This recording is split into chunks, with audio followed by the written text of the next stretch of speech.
Bismillahirrahmanirrahim. Assalamualaikum warahmatullahi wabarakatuh.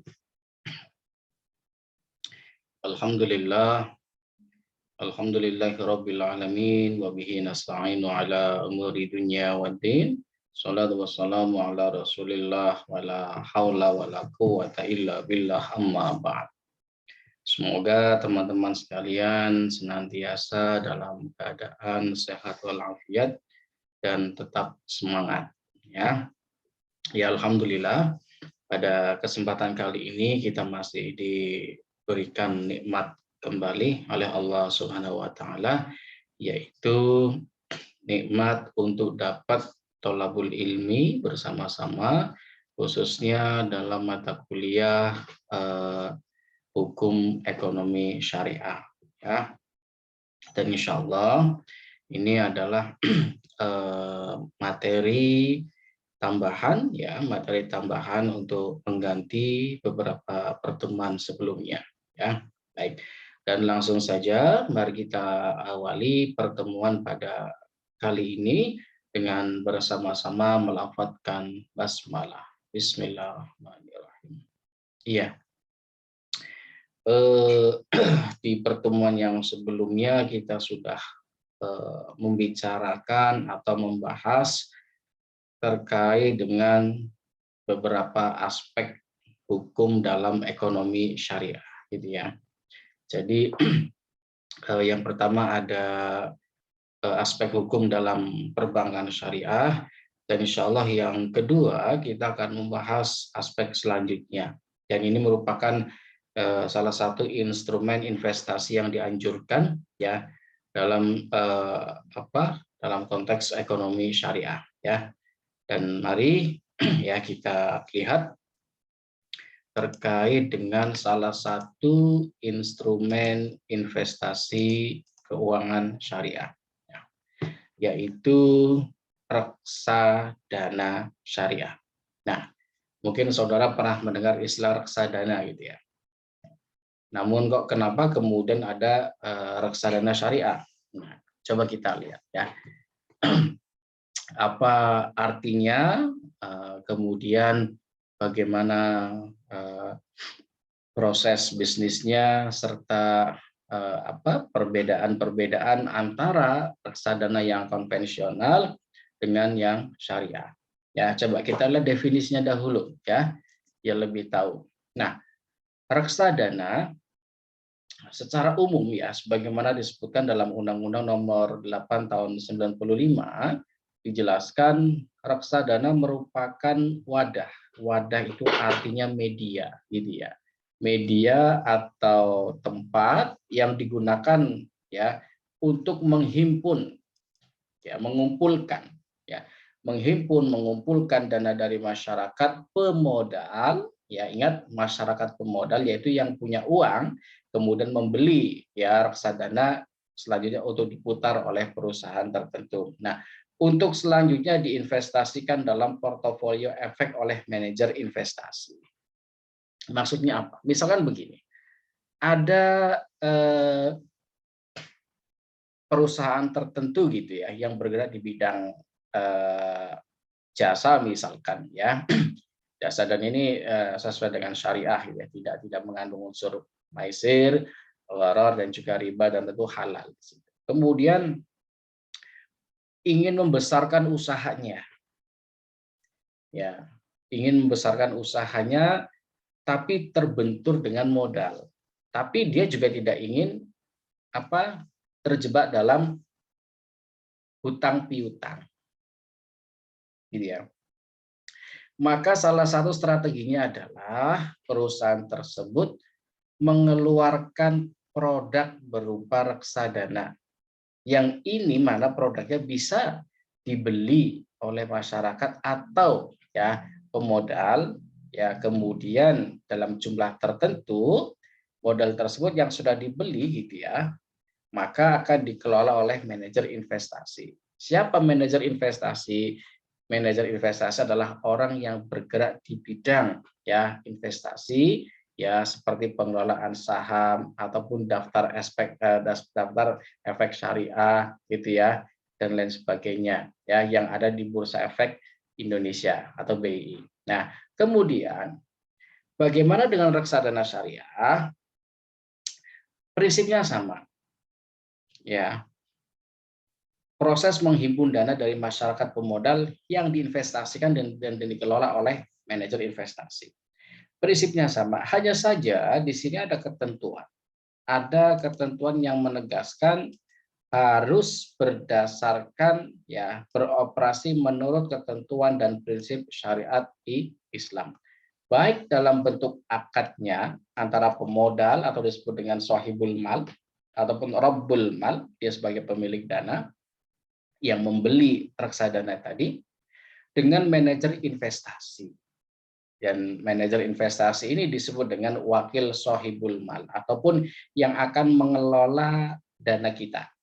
Jadi ya, diputar ya diperjualbelikan. Nah, maupun antara manajer investasi sebagai wakil sahibul mal dengan pengguna investasi. Ini sesuai dengan fatwa DSN Dewan Syariah Nasional MUI tahun nomor 20 garing DSN strip MUI garing 9 tahun 2000. Jadi prinsipnya sama. Sama-sama ada modal yang dikumpulkan gitu ya. Kemudian dikelola oleh manajer investasi ya. Namun di sini ditegaskan kembali ya proses bisnisnya ya sampai dengan akadnya misalkan harus sesuai dengan ketentuan ataupun prinsip syariat Islam. Nanti akan saya perlihatkan perbedaan antara yang konvensional dengan yang syariah. Gitu ya. Nah, kita lihat lagi ya. Jadi ini salah satu instrumen investasi yang disarankan ya. Jadi kalau saudara mau investasi itu jangan beli kendaraan. Kendaraan itu pasti setiap saat harganya turun. Ya. Salah satu instrumen investasi non keuangan misalkan properti ya itu adalah tanah, rumah ya. Itu pasti harganya naik. Kedua emas. Emas itu ya walaupun naik juga nggak terlalu banyak, turun juga tidak terlalu banyak. Tapi kalau ini dari mana nanti dapat keuntungannya? Nah, nanti akan saya jelaskan. Ya. Reksadana merupakan jalan keluar bagi para pemodal kecil. Karena dengan modal 100.000 saja, saudara bisa investasi di bidang reksadana. Tanpa harus pusing-pusing membeli saham gitu ya. Saudara kelola sendiri, saudara harus melihat pergerakan saham, ya menggunakan analisis fundamental. Saudara harus mengamati gerakan grafik setiap saat. Kan lelah. Tapi ketika saudara mengambil produk reksadana, saudara tinggal beli berapa, diinvestasikan, akan dikelola oleh manajer investasi, dan nanti saudara akan mendapatkan bagi hasil. Nah, merupakan jalan keluar bagi para pemodal kecil yang ingin ikut serta dalam pasar modal.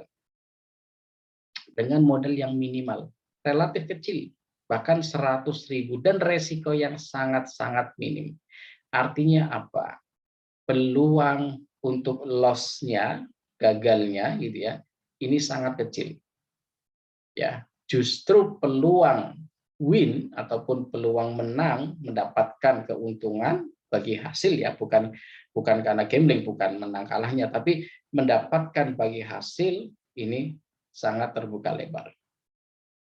Apakah bagi hasil tadi didapatkan dari proses pemutaran uang yang diperjualbelikan uangnya? Bukan.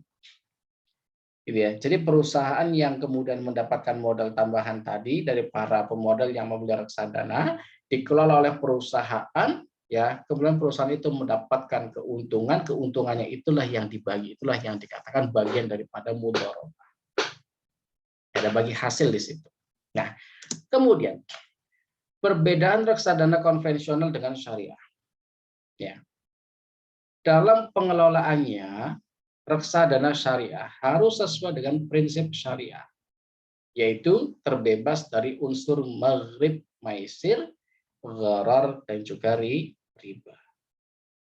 Jadi apa yang mau diinvestasikan, apa yang mau dijalankan usahanya, itu harus halal, bebas dari unsur gambling, harus jelas, tidak boleh ada yang ditutup-tutupi, harus terbebas dari unsur riba, bunga. Sedangkan reksadana konvensional ini cenderung open gitu ya, bebas. Ya, apa saja yang penting selama itu menghasilkan, misalkan maaf salah satu contoh kasus yang kemarin cukup ramai gitu kan, ya yaitu kafe ya, kafe yang kemudian menjual minuman keras dengan metode promosi, ada istilah yang sangat masyhur, jika engkau pengen terkenal, kencingilah air sumur Zam-Zam. Nah, itu ada istilah seperti itu. Nah, itu sama metodenya. Membuat gebrakan dengan cara mengencingi ya, tanda kutip Islam mengencingi ya. Menggunakan nama Muhammad dan juga menggunakan nama Maria. Kemudian ini menimbulkan reaksi dari berbagai kalangan masyarakat, tidak hanya muslim, non-muslim juga bereaksi atas metode strategi promosi tersebut. Nah, ini kan jelas haramnya. Maka reksadana yang syariah tidak mungkin akan menerima produk yang seperti ini karena bertentangan dengan prinsip syariah tadi. Kalau konvensional bisa jadi, karena kan banyak pemodalnya di situ kan. Apakah melalui reksadana? Ya nggak tahu. Yang jelas di situ ada artis, ada public figure, ada para pengusaha yang membeli sahamnya dari merek tersebut, ya minuman keras tersebut, kemudian mendapatkan modal, buka cabang sana sini usahanya semakin banyak dengan modal patungan tadi, baru nanti akan ada bagi hasilnya. Betul ada bagi hasil, tapi menjual sesuatu yang haram dalam Islam. Itu promosi yang tidak baik. Ya, jangan ditiru. Ya, kemudian investasi hanya pada efek-efek yang masuk dalam daftar efek syariah. Ya tadi, salah satunya misalkan ya produk efek syariah suatu produk kendaraan bermotor, gitu kan? Itu kan masuk kategori yang syariah juga ada. Ya, kemudian prinsipnya adalah tidak bertentangan dengan syariat ataupun halal haramnya diperhatikan dengan betul, harus halal. Sedangkan yang konvensional, dana yang dihimpun boleh diinvestasikan untuk seluruh efek. Jadi efek apapun, mau halal mau haram gitu kan, usaha apapun mau halal mau haram itu bebas. Itu kalau yang konvensional. Nah, tentu kita sebagai umat Islam tidak mengharapkan yang seperti itu. Gitu kan. Dan kemudian dalam reksadana syariah terdapat mekanisme, terdapat cara pembersihan kekayaan yang sifatnya haram ataupun non halal dengan istilah cleansing. Nanti saya jelaskan. Jadi akan disaring gitu, akan ada pembersihan, ada screening gitu ya, ada pembersihan pemisahan antara yang halal dan yang haram. Oh, ini reksadana dari aktivitas bisnis yang haram misalkan. Akan dipisahkan, oh ini yang halal. Gitu ya.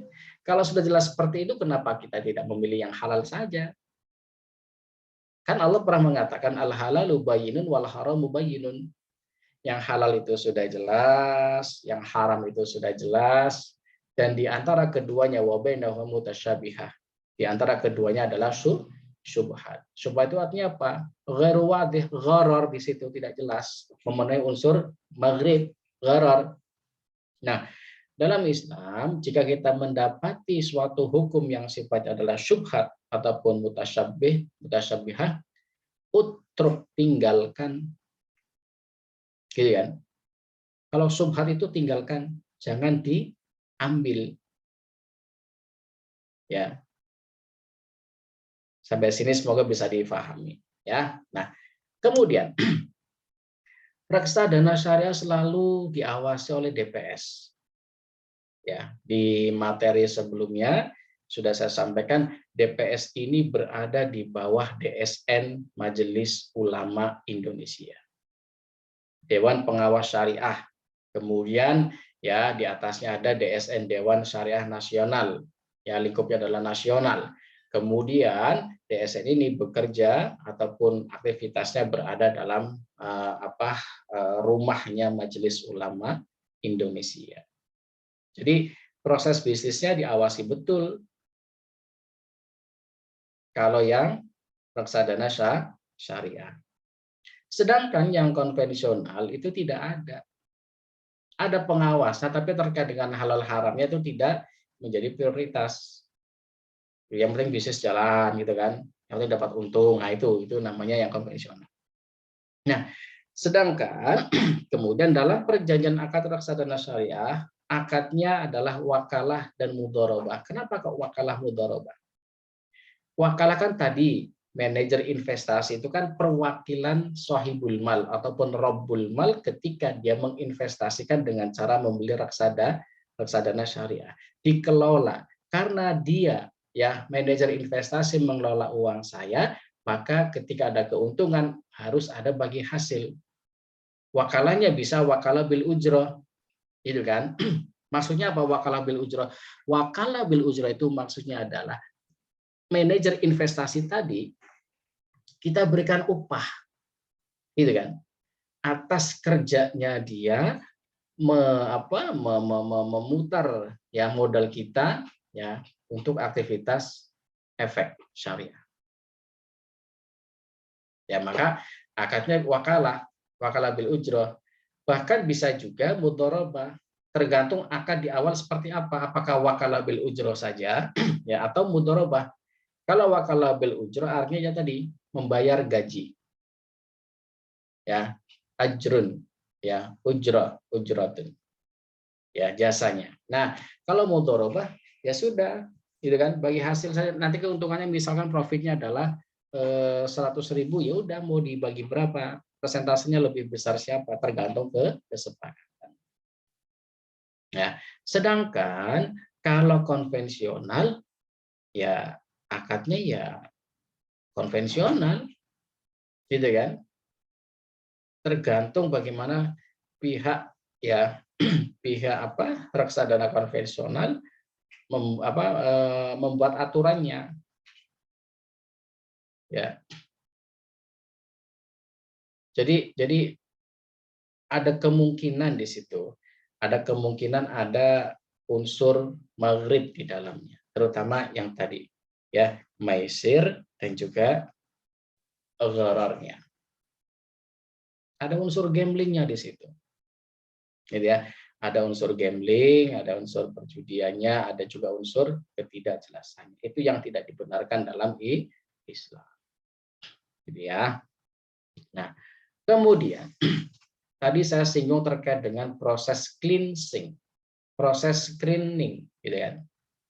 Nah, proses screening ini merupakan bentuk filterisasi, sama di screen, gitu kan. Screening kan sangat detail kalau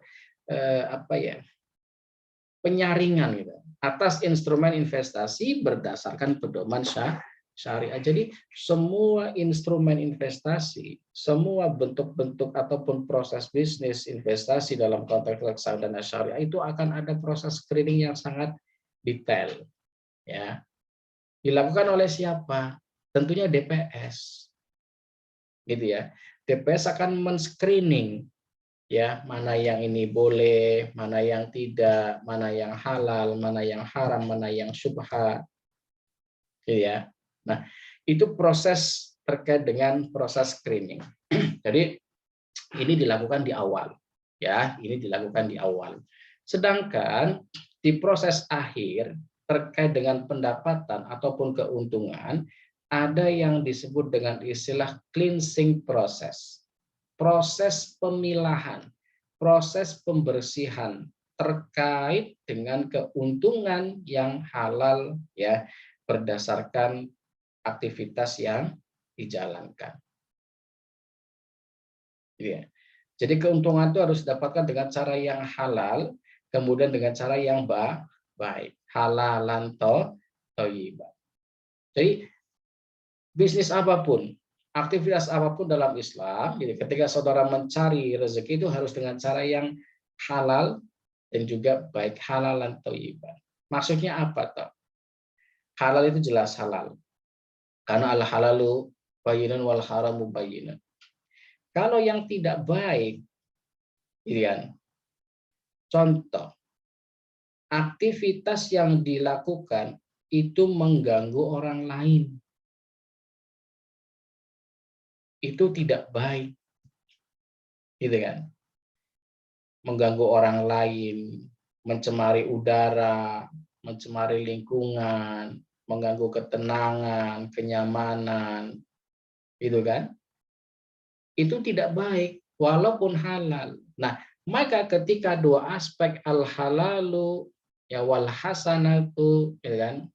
Jadi al-halal yang halal dengan hasan, dengan baik, gitu kan?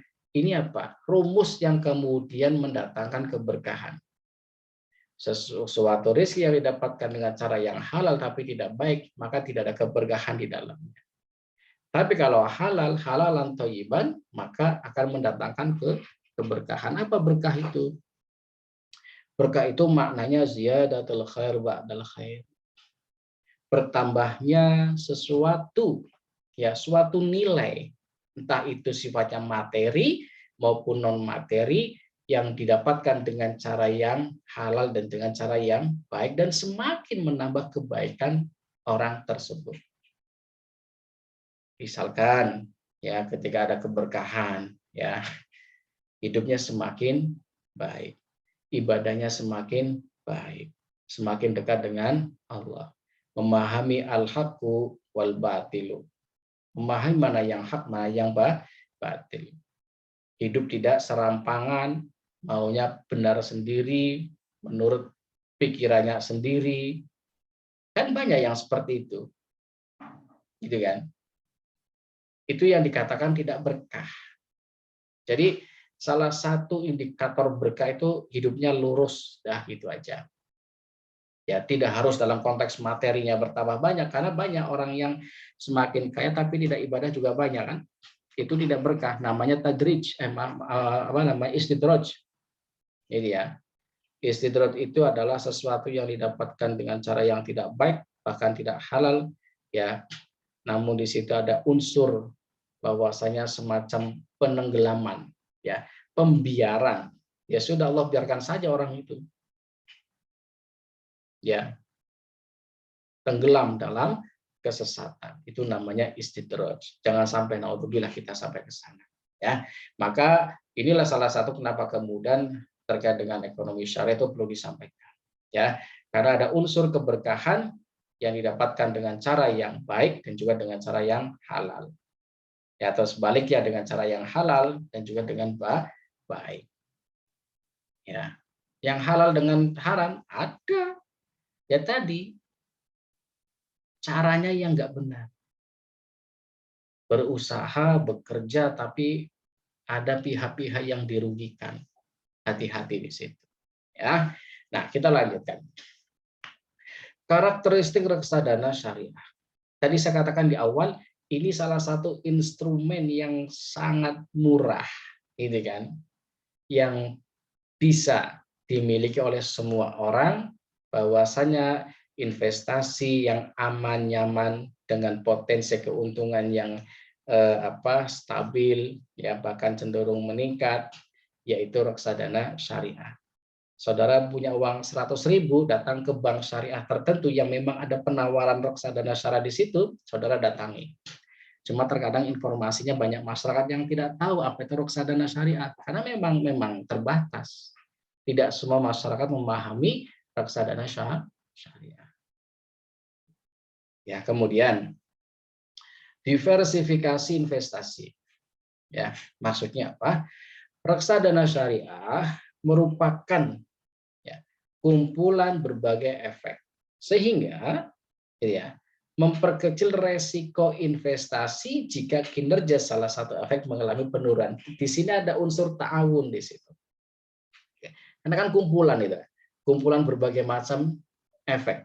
Ketika ada salah satu, dua, tiga, gitu kan, mengalami kinerja yang kurang bagus, maka bisa dibantu oleh yang lainnya yang kinerjanya bagus. Maka di situ dikatakan diversifikasi investasi, gitu ya. Ini bisa meminimalisir resiko investasi jika terjadi down ataupun penurunan. Ini ya, ini yang syariah. Nah, kemudian ada kemudahan berinvestasi. Kita tidak perlu, tadi saya katakan, ketika saudara bermain saham sendiri dengan dengan investasi reksadana syariah itu beda. Ketika saudara bermain saham sendiri, saudara akan dihadapkan pada kemampuan analisis yang tajam, ya, analisis fundamental, menganalisis pergerakan grafik. Grafik ini berdasarkan situasi kondisi negara, sosial, politik, ekonomi, budaya, gitu kan, hukum, polek sosbud dan lain sebagainya. Ketika misalkan suatu negara terjadi chaos, maka nilai saham akan turun, gitu kan. Nah, kita harus mengawasi sendiri itu kalau kita bermain saham sendiri. Walaupun sekarang banyak manajer investasi di bidang saham yang menawarkan profit yang luar biasa dengan berbagai macam aplikasi yang kemudian ternyata itu adalah bodong. Hati-hati kalau bermain saham. Nah, kalau mau aman, saudara bermain di reksadana syariah. Di situ sudah ada manajer investasi yang memang dia kerjanya adalah memutar uang kita, ya, untuk diinvestasikan pada, gitu kan, pada efek-efek syariah yang sesuai dengan DES, daftar efek syariah. Enak. Cuma kan keuntungannya sabar gitu kan, tidak untung langsung dibagi, tidak, ya. Ada waktunya, karena ada kontraknya, berapa lama, berapa tahun, gitu kan. Nah, kemudian yang keempat, efisiensi biaya dan waktu. Ya jelas. Kita nggak capek-capek kok, ya. Sudah ada manajer investasi ini, MI, manajer investasi. Dia akan mengelola keuangan kita. Gitu ya. Dan yang kelima, hasilnya optimal. Ya. Imbal hasil investasi ataupun return sesuai dengan jangka waktu dan jenis reksadana yang diinginkan. Tadi saya katakan, ada ketentuannya, saudara mau ngambil yang berapa tahun misalkan, atau bahkan bulan kalau ada. Misalkan. Ya. Dan tergantung jenis yang mau kita inginkan. Apakah reksadana di bidang keuangan, di bidang jasa, di bidang produk ataupun barang, itu ada macam-macamnya dan lain sebagainya. Banyak. Prinsipnya harus yang syariah. Nah, yang keenam, likuiditas terjamin. Maaf ya, ini keenam ya. Belum saya edit ini ya. Ini yang keenam. Nah, likuiditas terjamin artinya apa? Terkait dengan kondisi keuangannya. Ya. Pencairan dan investasi dapat dilakukan sewaktu-waktu dengan cara menjual unit penyertaan yang telah dimiliki. Ya. Kan kalau dengan sistem mudharabah tadi kan kita perlu waktu tergantung kesepakatan gitu toh yang ditawarkan berapa tahun. Kalau misalnya sudah nggak sabar gitu kan, ya sudah jual saja. Melalui siapa? Melalui manajer investasi. Jadi nggak istilah kata kemungkinan untuk loss gitu ya, hilang gitu ya. Modal kita itu sangat kecil. Ya, bahkan ada yang ngambil reksadana itu 10 tahun. Jadi daripada uangnya cuma di bank saja didepositokan, mending dibelikan reksadana. Akan bertambah uang kita tanpa kita ngapa-ngapain, tapi bukan bunga, gitu kan? Tapi proses pembagian keuntungan atas proses bisnis yang dilakukan oleh bursa efek melalui manajer investasi yang sifatnya di bidang DES, daftar efek syariah. Ya. Kemudian transparan, ya kan, transparansi. Semua laporannya, kinerjanya itu akan dilaporkan kepada sahibul mal, ya, ke robul mal. Akan mendapatkan laporan secara berkala. Nah, itu enaknya, ya. Dan harus transparan ini untuk menghindari unsur gharar, ketidakjelasan, ya.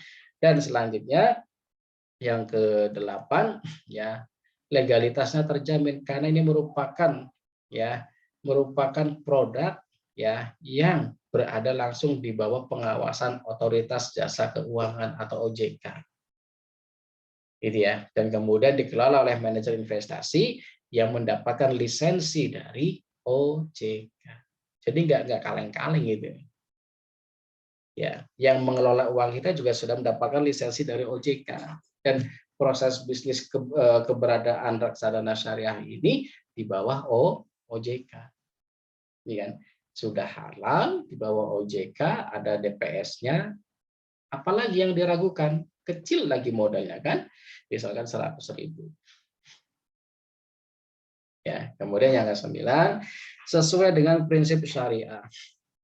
Investasi di reksadana syariah telah mendapatkan fatwa DSN MUI. Ya, artinya apa? Ini sudah halal, gitu kan?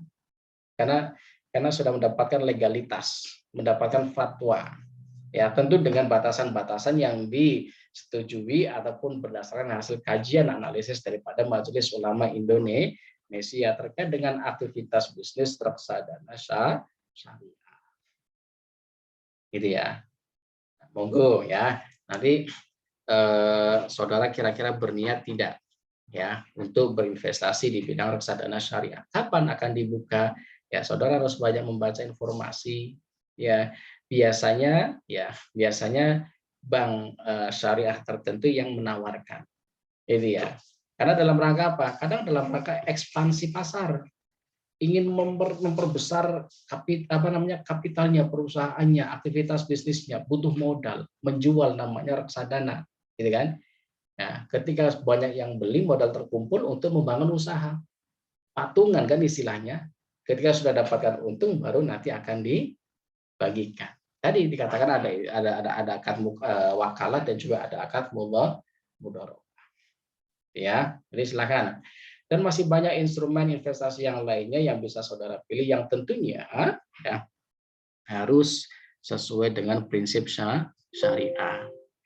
Ya, ya baik. Ya, silakan nanti saudara banyak membaca lagi dari ya berbagai macam referensi, misalkan bukalah websitenya OJK, paling tidak itu ya. OJK dibuka, nanti di situ ada yang syariah, ada yang konvensional, gitu ya. Silakan saudara compare, ya bandingkan, ya. Terus juga fatwa-fatwa terkait dengan hukum reksadana syariah, ya reksadana dan yang berkaitan dengan itu, silakan nanti saudara analisis, ya. Baik, saya kira ini untuk materi ya terkait dengan reksadana syariah. Mudah-mudahan bisa menambah hasanah keilmuan kita, ya hasanah pemahaman kita, dan mungkin bisa menjadi salah satu sumber referensi ketika kita ingin berinvestasi, daripada uang kita hanya ditabung ya tanpa dikelola dengan baik ya, karena ketika ditabung terkadang cenderung berkurang ya. Baik, mari kita cukupkan dengan bersama-sama melafadzkan hamdalah. Alhamdulillahirabbil alamin. Ma'ana jafi kulli umurikum. Assalamualaikum warahmatullahi wabarakatuh.